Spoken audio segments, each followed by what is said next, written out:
Purpose of this short video is to explain the features and benefits of our new sliding panels. As you can see, the panel is now available in white and also for the first time in black, and we have taken steps to harmonise the appearance of these panels with their fixed counterparts. Key harmonised features have been the rounding of the ends of the patch panels to prevent them digging into the verticals of the rack.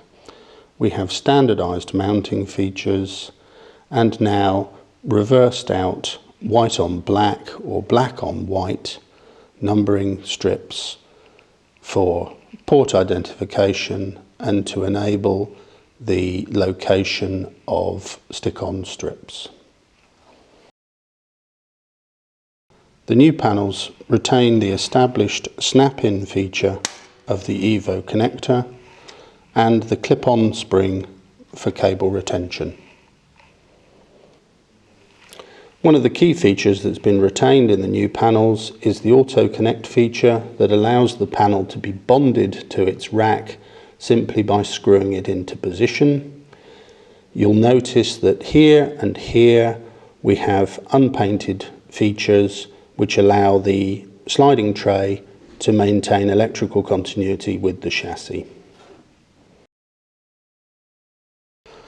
We've taken away the additional front panel and the quarter turn fasteners, and we've replaced the latching system with these two locking arms. Lift up the locking arms, slide the panel forward until it stops, allow it to fall into its terminating position. To close the panel, lift the sliding tray, push it back into the chassis, click down the retaining arms, and the tray is firmly retained in the chassis.